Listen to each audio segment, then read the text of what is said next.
Hola mis amigos, Noti Los Planes les trae el discurso completo del cuarto aniversario del mandato del presidente Nayib Bukele. A continuación, oigamos.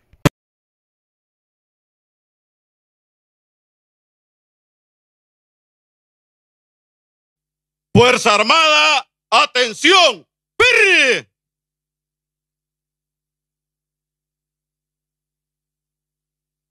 Buenas noches, señor presidente de la República y comandante general de la Fuerza Armada. Con permiso, señor presidente, le voy a hablar. Le doy parte que la Fuerza Armada está lista para presenciar su discurso a la nación de su cuarto año de gobierno.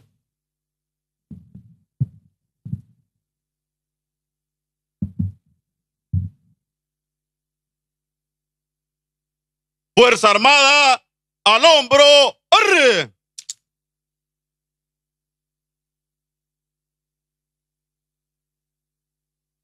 Vista a la izquierda, atención, presenten, ¡arre!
En estos momentos tengo el honor de ceder la palabra al señor presidente constitucional de la República, Nayib Armando Bukele Ortiz, para que dirija su mensaje a la nación.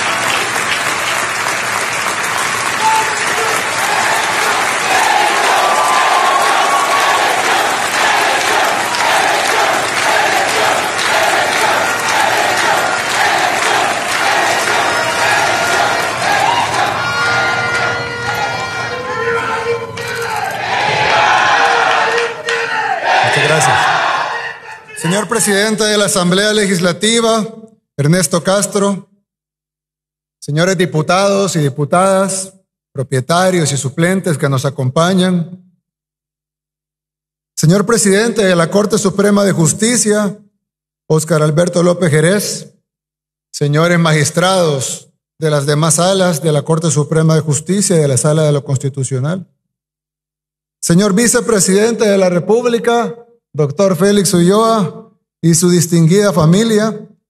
A propósito, Félix y Lilian están cumpliendo 50 años de casados este mismo día.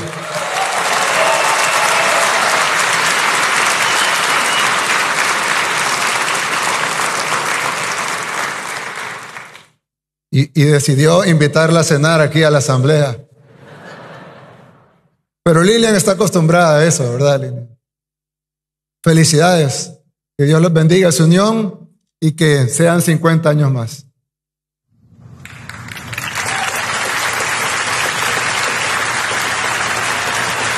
Mi querida esposa Gabriela, la primera dama de la República.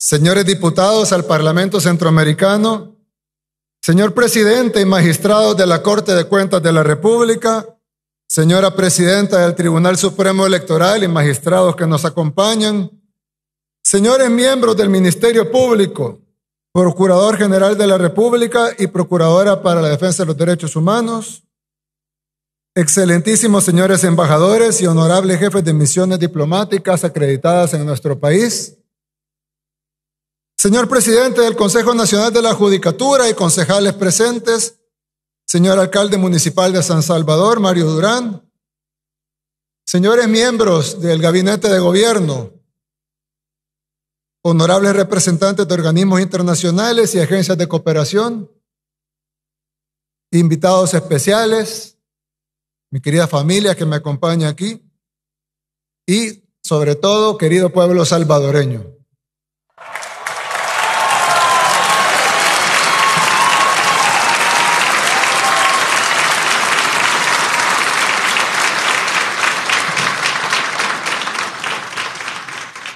En 4 años, El Salvador es otro país. Eso no lo puede negar nadie, ni siquiera la oposición. Hemos tenido que trabajar muy duro para llegar hasta acá. No tengo que repetir la historia porque los salvadoreños la conocen bien.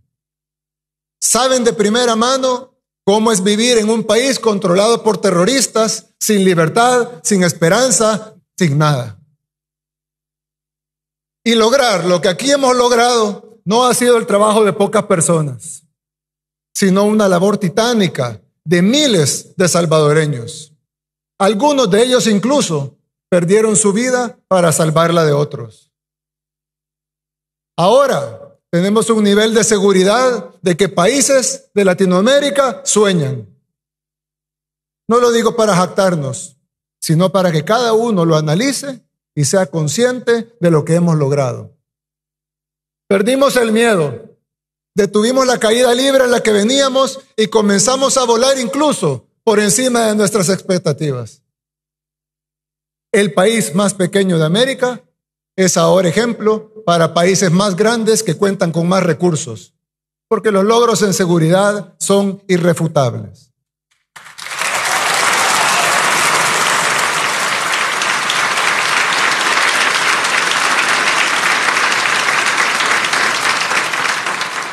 Hoy, la normalidad de los salvadoreños es caminar a las 9 de la noche en su comunidad, o cruzar una calle antes prohibida, o jugar en el parque con amigos de otra colonia. Hasta hace poco tiempo, esas cosas sencillas en otros países eran impensables en El Salvador. Los salvadoreños vivían en zozobra por una estructura terrorista, eficientemente organizada, con tentáculos en todo el estado y con un control casi absoluto del territorio, a excepción de pequeñas burbujas donde vivíamos unos pocos. Las pandillas salvadoreñas eran las más grandes, estructuradas y sanguinarias del mundo.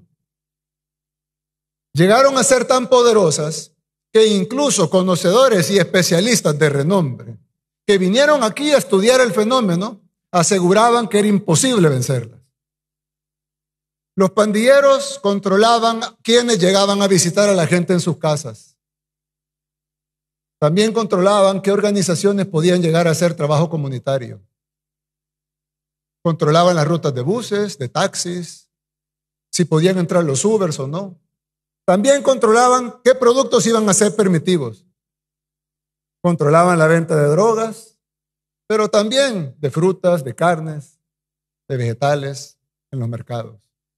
Las pandillas tenían colaboradores para prestar dinero a los comerciantes que luego extorsionaban. Y tenían también niños con los que mandaban a cobrar la extorsión. Los cabecillas tenían moteles y bares, pero también panaderías, talleres de carros y hasta sus propias funerarias para hacer el negocio redondo de la muerte.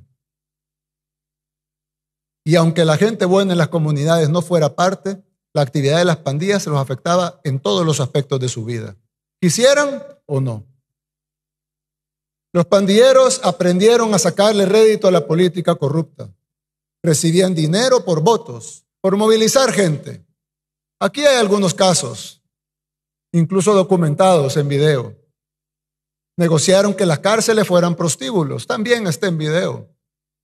Y ordenaban muertes desde esos lugares donde se suponía que las fuerzas de seguridad tenían el control, al menos en las cárceles, pero ni siquiera eso. Desde ahí ordenaban las muertes y eso también está documentado. ¿Cuántos niños salvadoreños nacieron, crecieron y murieron sin ni siquiera poder ir a jugar una tan sola vez al parque? Porque había una frontera imaginaria en su colonia que se los impedía. ¿Cuánto dinero se invirtió en nuestro país por tantos años para hacer diagnósticos y planes de seguridad que nunca funcionaron? ¿O funcionaron? ¿Cuánto ganaron los medios de comunicación con vender historias de asesinatos y muertes? Y todo esto solo fue posible por un sistema que se autoprotegía.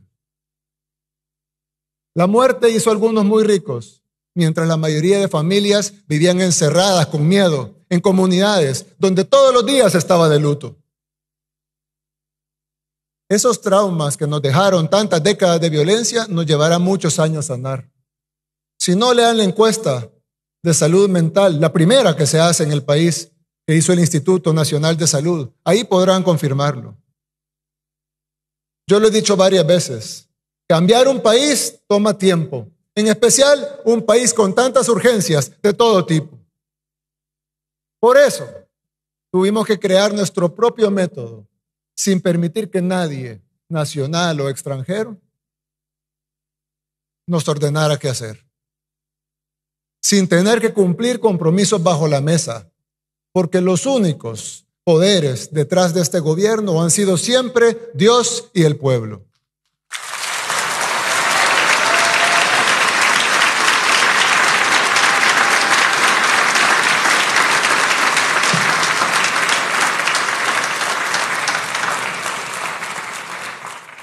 Ningún otro presidente podía siquiera, no quería, pero si hubiera querido, no podía siquiera tomar decisiones porque no venían aprobadas por sus financistas.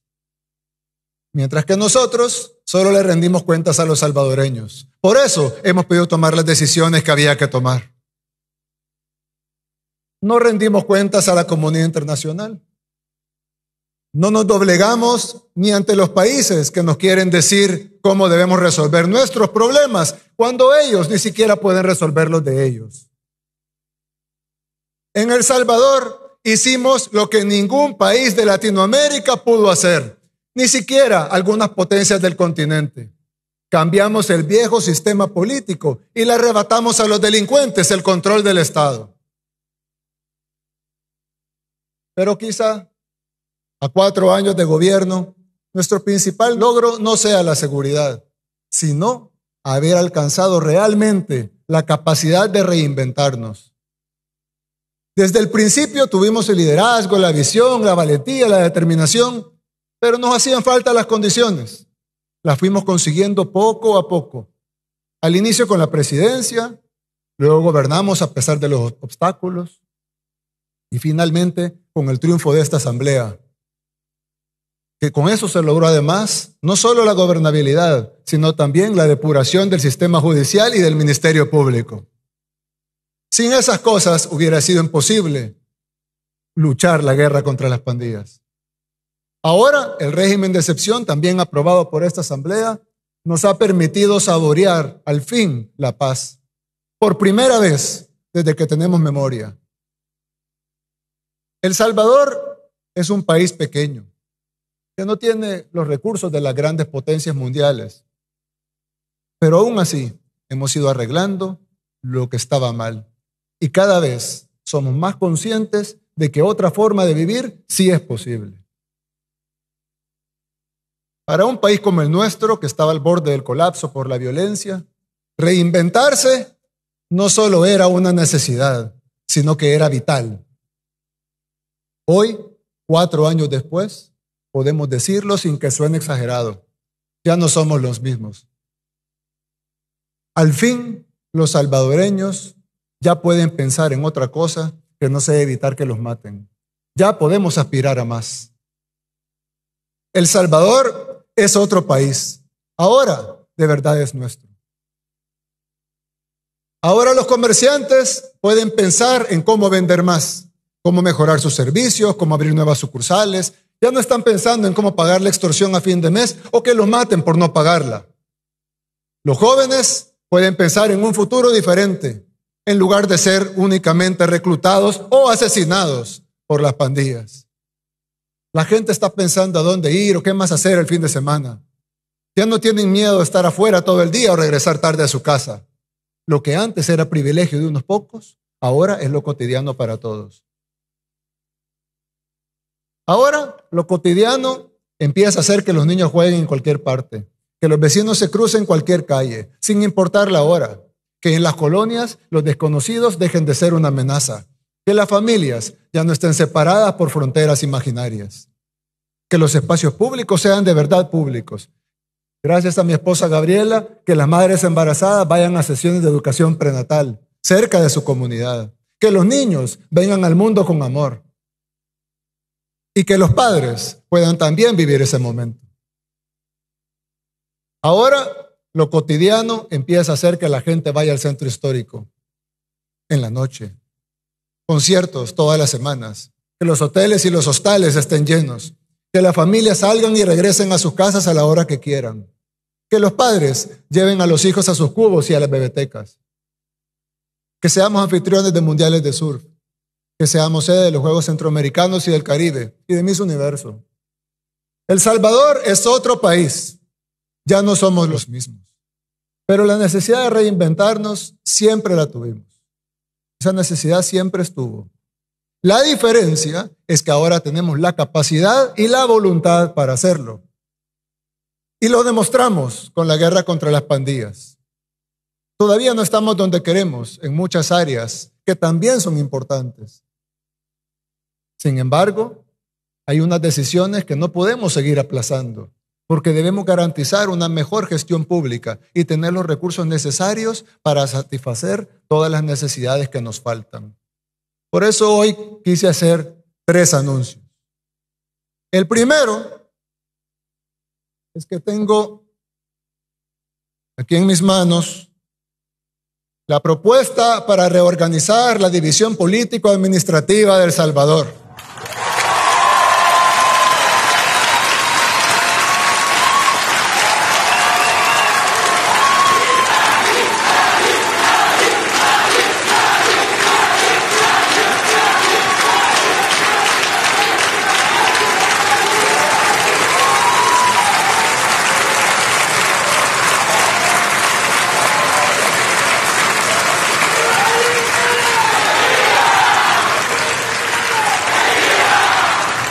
Vamos a reducir el número de alcaldías del país de 262 a 44.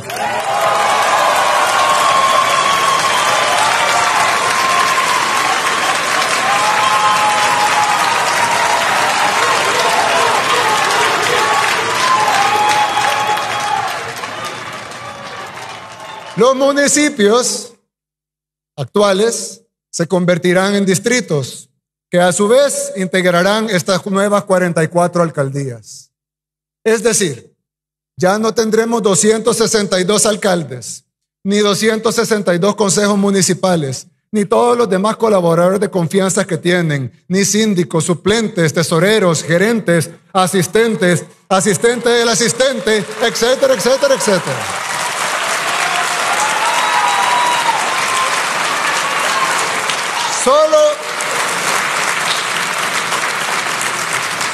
Solo tendremos 44 alcaldes con sus respectivos consejos municipales. ¿Cómo es posible que en un país tan pequeño, de apenas 21,000 kilómetros cuadrados, tengamos 262 municipios? Todos con planillas y gastos administrativos que en la mayoría de casos superan incluso la recaudación de impuestos. Es decir, no queda un centavo para obras. A eso sumémosle que muchos alcaldes solo se dedican a robar. O a ver qué beneficio personal sacan de los recursos de la gente.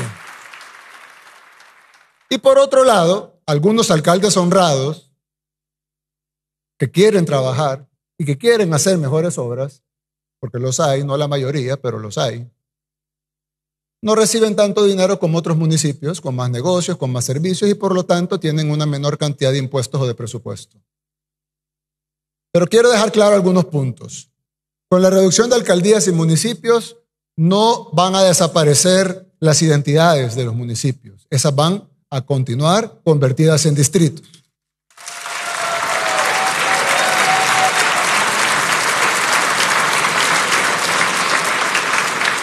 Tampoco desaparecerán las oficinas que todo el mundo conoce, que actualmente hay en cada municipio. Seguirán ahí, no tendrán que ir más lejos a hacer un trámite. Lo harán en el mismo lugar donde siempre lo han hecho. Las tasas municipales continuarán siendo las mismas en cada distrito, sin incrementos, por decreto.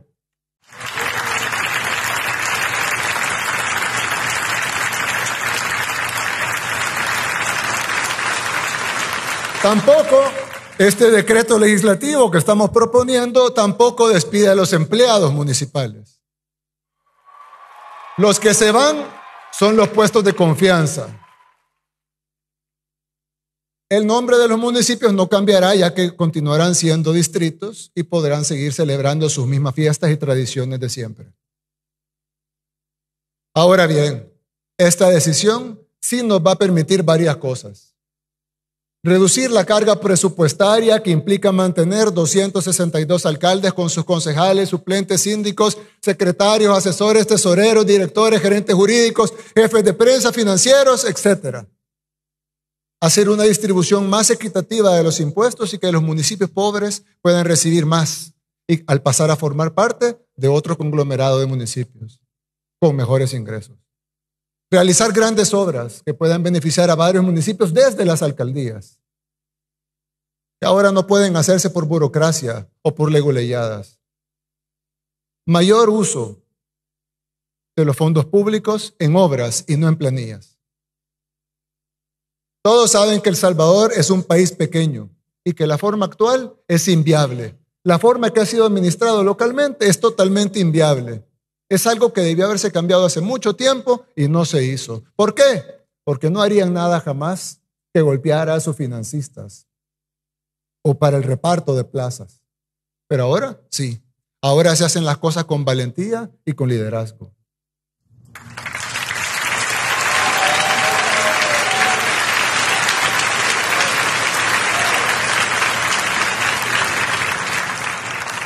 Hay otra ventaja.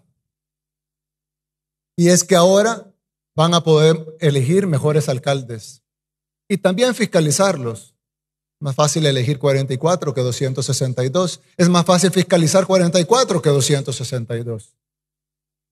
Por eso deberán trabajar más arduo y con más honestidad que antes, sin distinción. Y la gente podrá escoger a los mejores. Todos los municipios tendrán oportunidades equitativas para crecer. El segundo anuncio que les traigo ustedes tendrán que votarlo, por supuesto. Esta es una propuesta, espero que pase, para reducir este órgano a 60 diputados.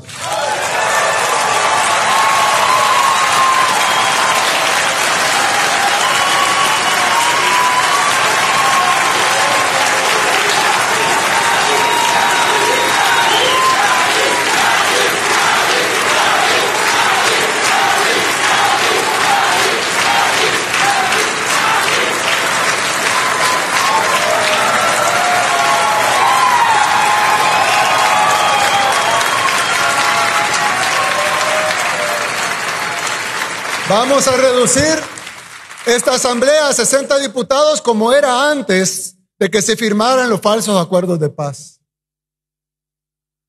¿Se fijaron cómo no se levantaron los de la esquina?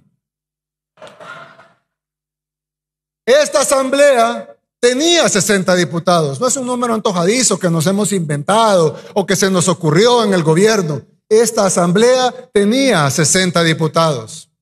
Pero Arena y el FMLN, en esa farsa que hicieron llamada Acuerdos de Paz, financiada además por todos los organismos internacionales, como el gran logro del país, cuando todos los salvadoreños saben que solo nos costó sangre y subdesarrollo.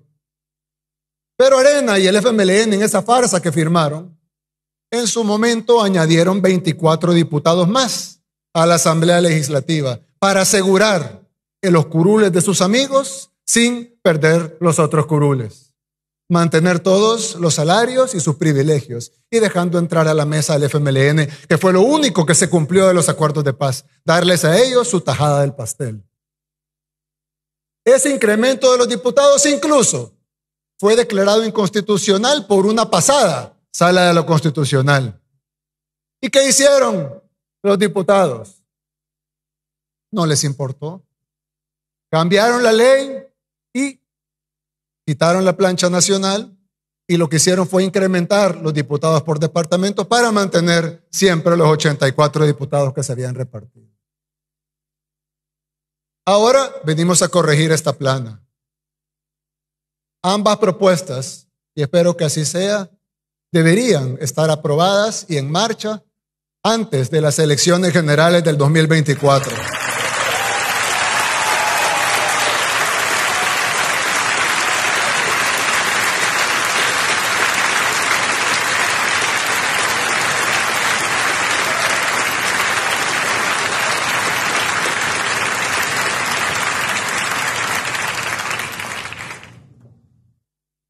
Y por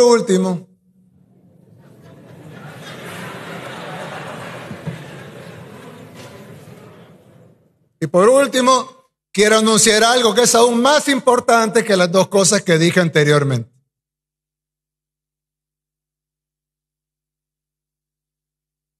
El Salvador tiene varios problemas de origen. ¿A qué le llamamos problemas de origen? Son esos problemas que no solo son estructurales, sino que también son transversales y además no solo afectan un ámbito de la vida, sino que afectan todos los ámbitos de la vida de los ciudadanos. Tienen consecuencias directas e indirectas de diferentes tipos, como muchos problemas importantes, pero además tienen una condición sine qua non. Son indispensables para que todo lo demás pueda suceder, para que todo lo demás se pueda hacer y podamos garantizar el bienestar de la población. Uno de esos problemas, ya lo hablamos hace un rato, era la inseguridad. Podemos tener hospitales, escuelas, o mejores hoteles, eventos de surf y lo que sea, pero ¿de qué sirve si en cualquier parte nos pueden matar? No sirve de nada. Resolver el problema de la seguridad es resolver un problema de origen. Por eso vinimos, enfrentamos esa realidad, declaramos la guerra contra las pandillas y hemos logrado lo impensable, vivir en un país seguro. Pero tenemos otro problema de origen, endémico, que siempre ha existido y que al igual que las pandillas también tiene tentáculos en todos los niveles del Estado. La corrupción.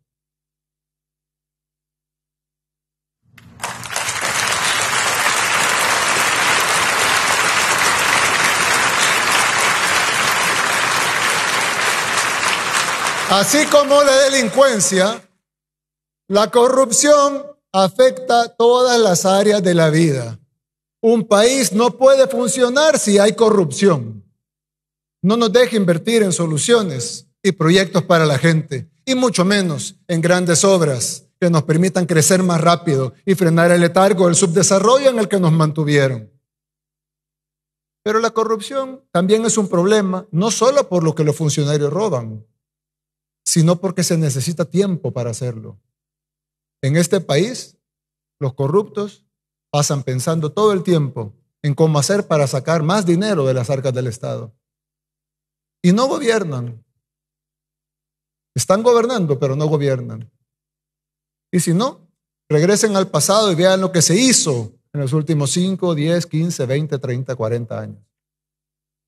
Y ojo, para que exista el funcionario corrupto, generalmente también hay un empresario corruptor. En la mayoría de los casos, tiene una tajada más grande incluso que el funcionario.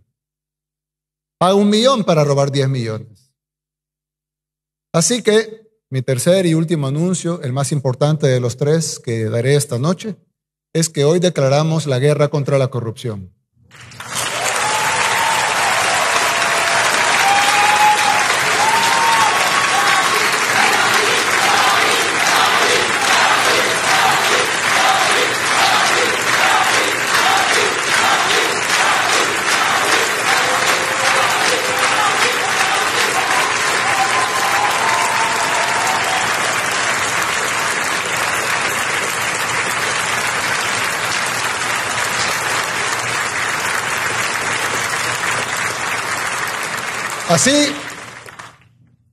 Así como hemos combatido frontalmente a las pandillas, con toda la fuerza del Estado y con todas las herramientas legales que podemos, sin titubear en ningún momento, así también iniciaremos una guerra frontal contra la corrupción.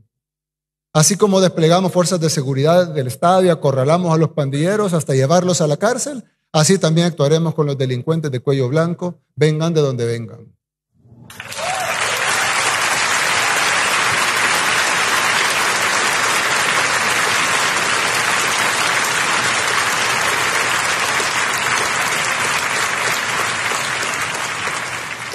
Porque nadie tiene derecho a ser corrupto. Que nadie piense que está blindado. Pero no solo usaremos todas nuestras herramientas legales para llevar a cabo esta guerra, sino que así como construimos una cárcel para los terroristas, también construiremos una cárcel para los corruptos.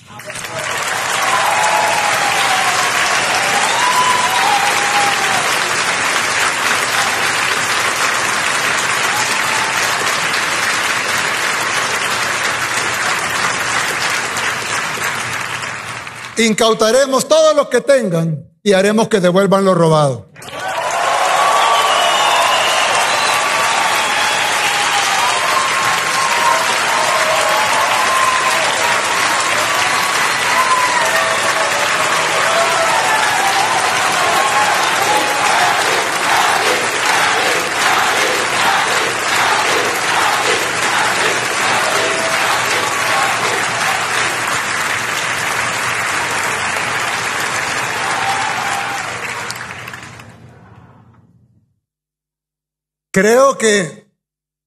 Creo que algunos se han dado cuenta que no nos acompaña esta noche el señor Fiscal General de la República. Es porque en este momento el Fiscal General se encuentra allanando y extinguiendo el dominio de todas las propiedades de Alfredo Cristiani.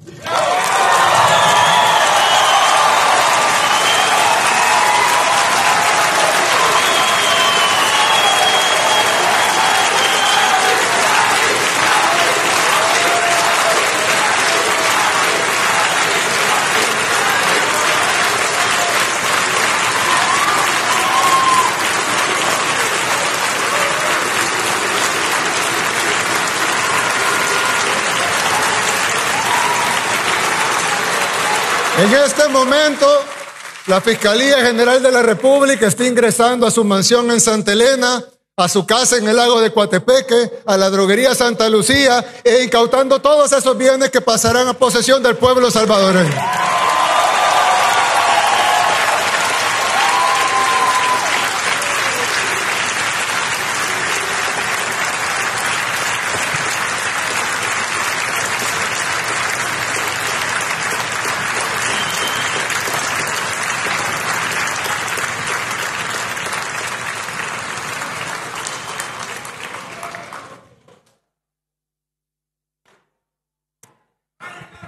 Pero este no será el único, por supuesto. Reinventarnos significa hacer lo que nadie antes tuvo el valor de hacer. Obligar a uno de los mayores corruptos de nuestra historia reciente a que devuelva lo robado.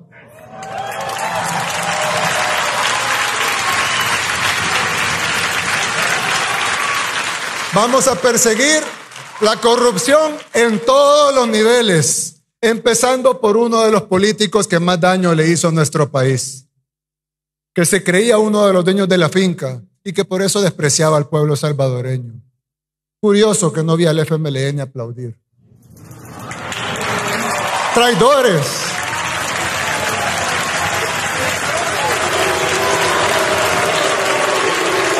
Traidores. El pueblo les pasará su factura. El Salvador no volverá a ser la finca de nadie. Y los que creyeron que lo era, lo van a pagar caro.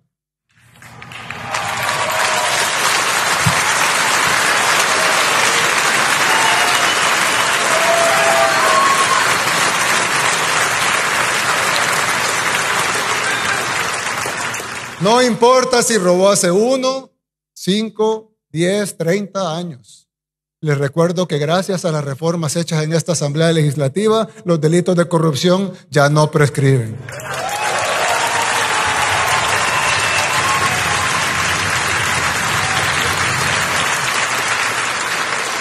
Así que vamos a ir tras cada corrupto en este país.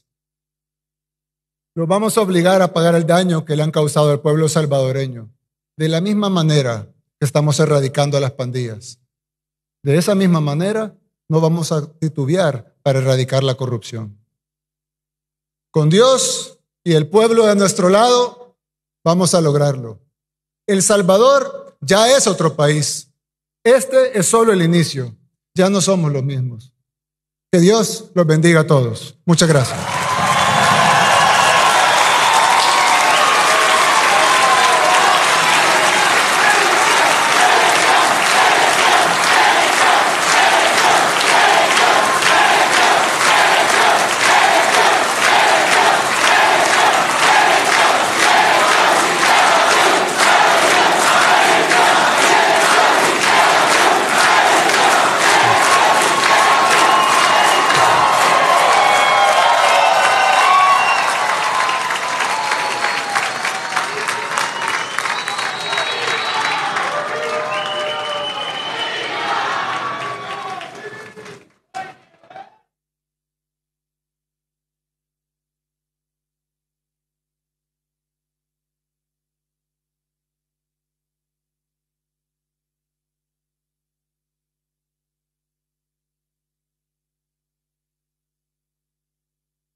En este momento, con los honores correspondientes, presenciaremos el retiro del señor presidente constitucional de la República de El Salvador, Nayib Armando Bukele Ortiz, y la señora primera dama de la República, Gabriela de Bukele.